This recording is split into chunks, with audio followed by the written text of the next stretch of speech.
Olá, pessoas! Sejam muito bem-vindos e bem-vindas ao nosso podcast Pipocando Arte em Todas as Partes.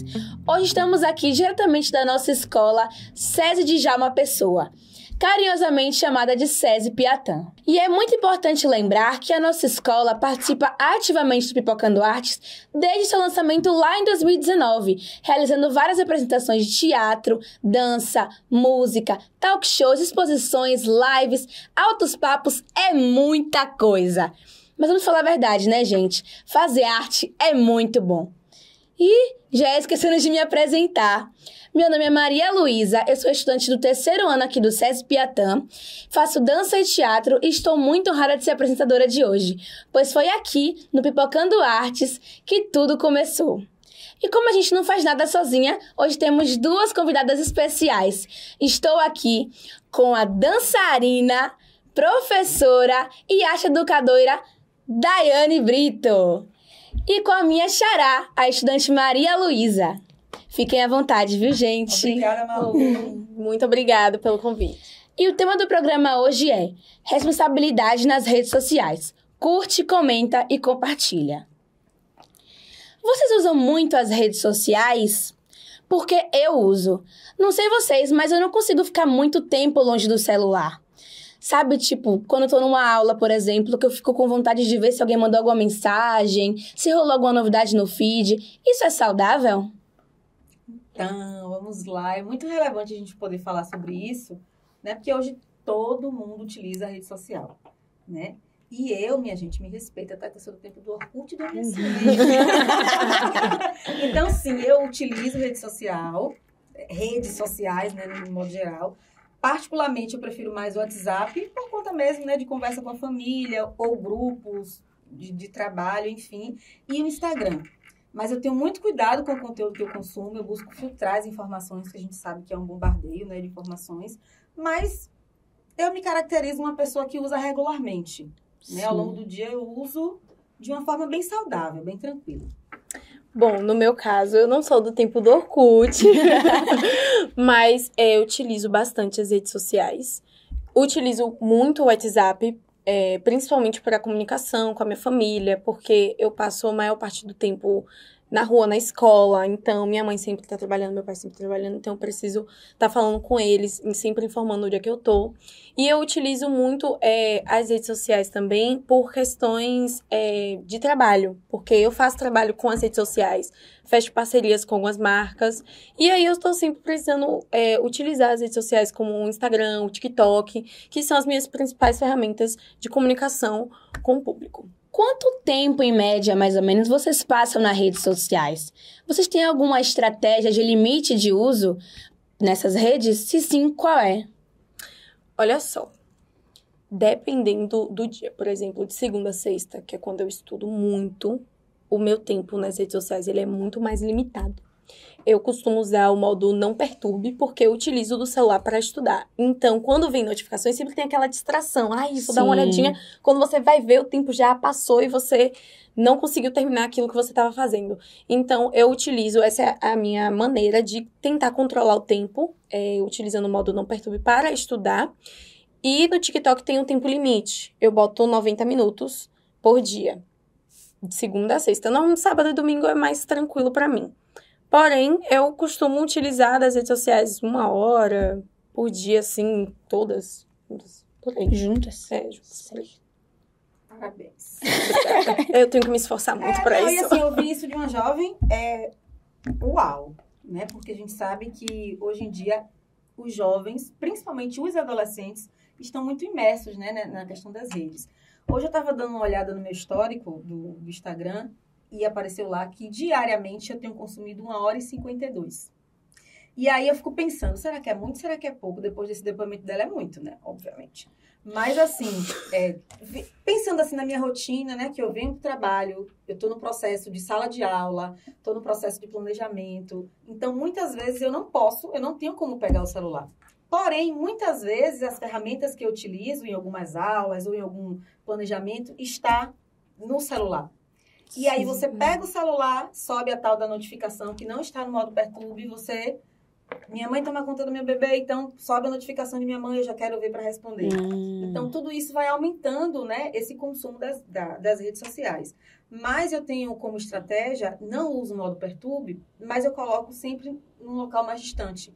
Que eu não tenha essa necessidade de estar vendo. Então, tá um pouquinho mais distante, ele vai vibrar, ele vai tocar, sei lá o quê, mas eu não vou estar perto. Então, para mim, funciona bastante. E até mesmo com a minha rotina, né, eu chego em casa, eu não posso cruzar as pernas e ficar olhando o celular, mesmo querendo, porque eu tenho uma rotina ali para dar conta. Então, a minha própria rotina limita isso. Então, eu acredito que eu não uso tanto a rede social. Eu espero usar menos, né? Fazer mesmo essa desconexão digital.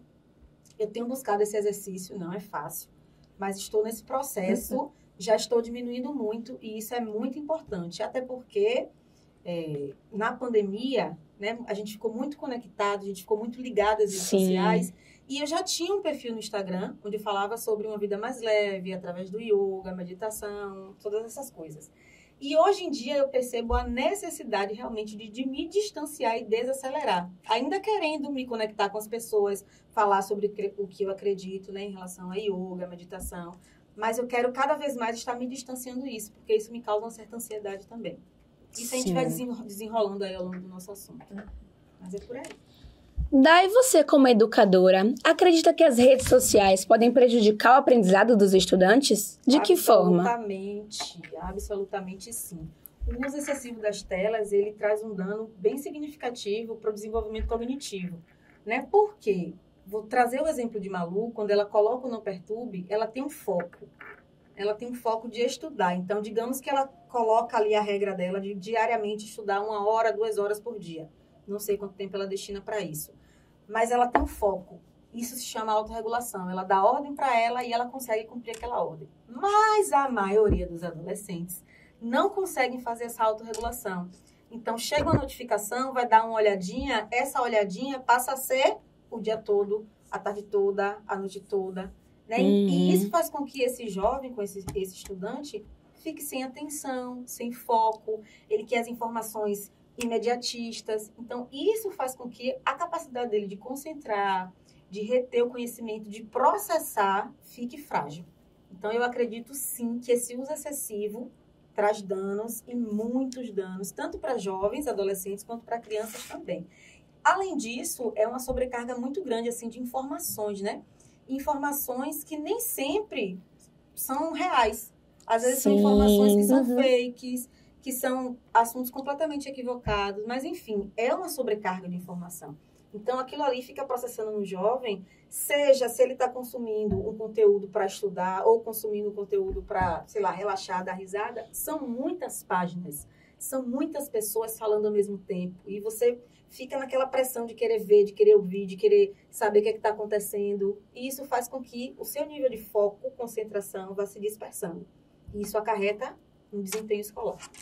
Vocês acham que as redes sociais têm mais impactos positivos ou negativos? Eu acredito que há impactos positivos e negativos. Redes, né, como o próprio nome diz, significa o quê? Conexão, entrelaçamento. Então, isso é legal das redes, né? Você pode se conectar com pessoas que você não vê há muito tempo, que você não tem o convívio diário, mas que você manda uma mensagem, manda um vídeo, compartilha algo bacana que você fez.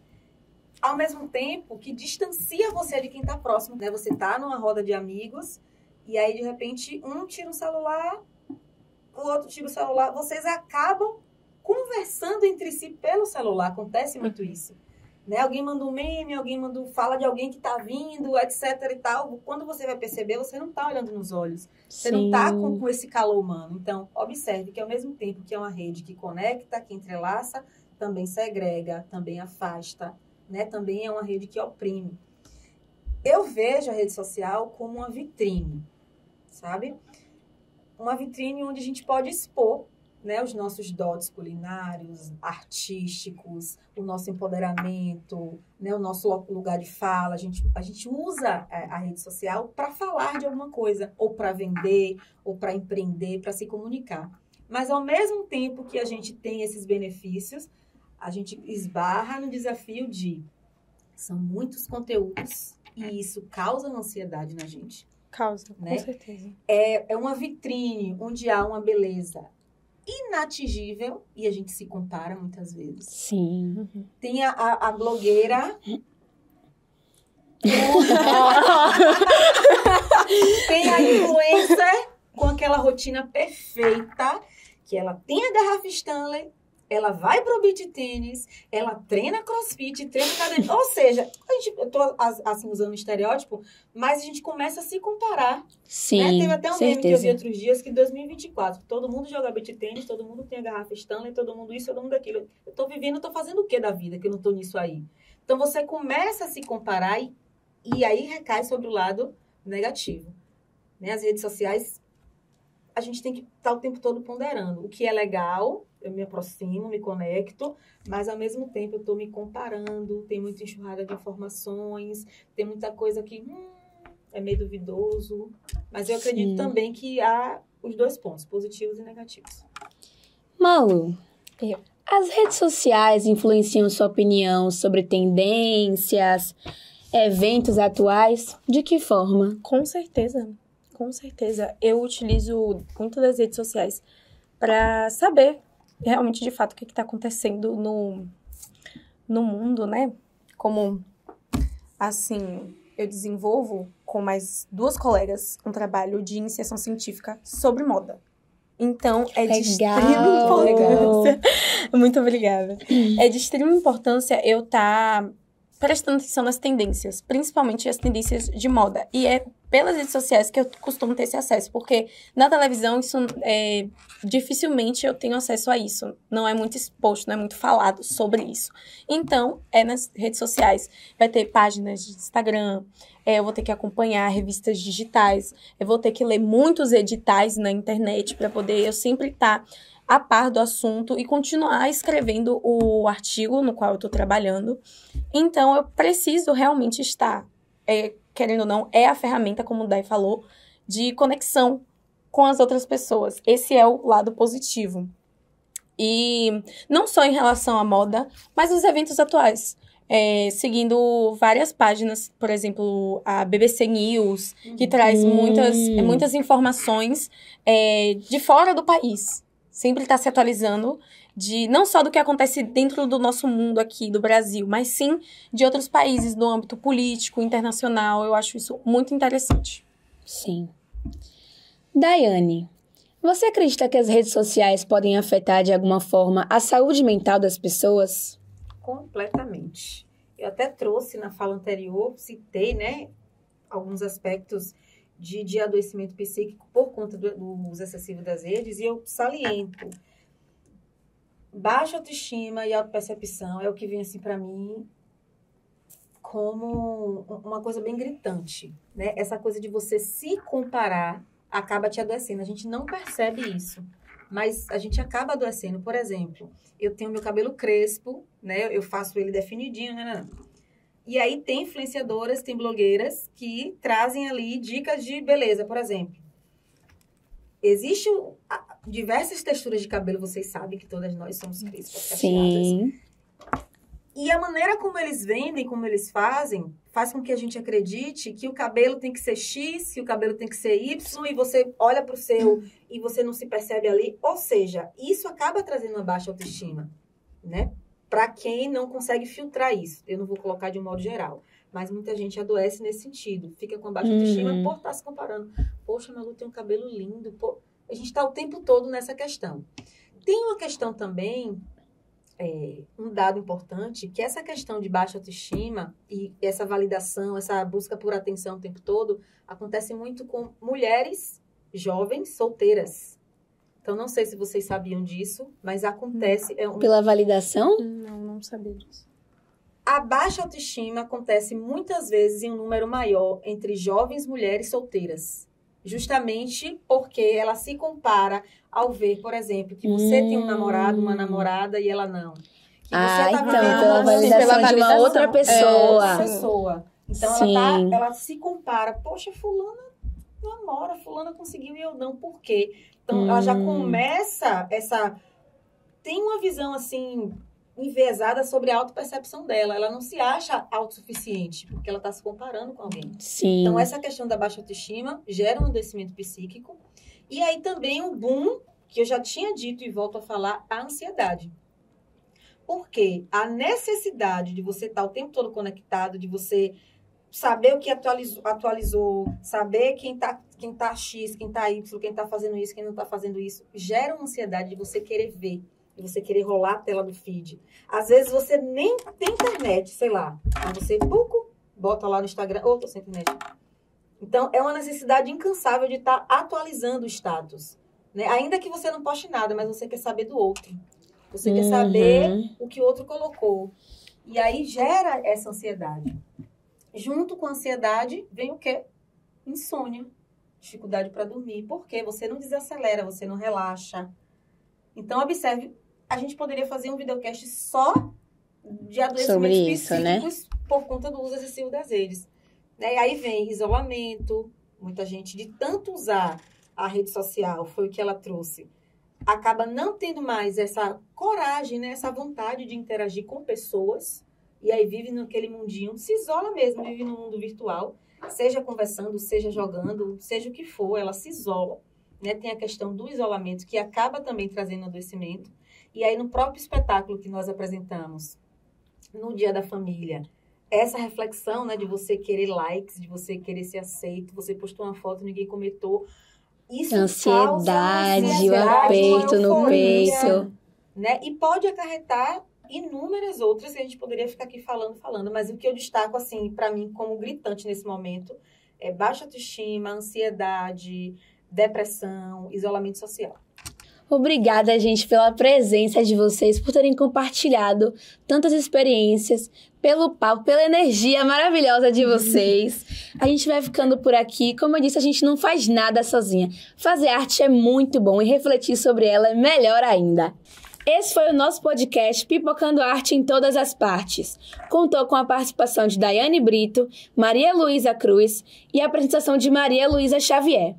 O roteiro e coordenação de Marcos Oliveira, produção de Alisson de Sá, comunicação Nina Mandim, coordenação geral da Seduc. Esse podcast é uma realização da Rede SESI Bahia de Educação, com apoio do Instituto SESI e Saúde e Segurança do Trabalho. Fiquem bem, gente. Obrigada. E um beijo.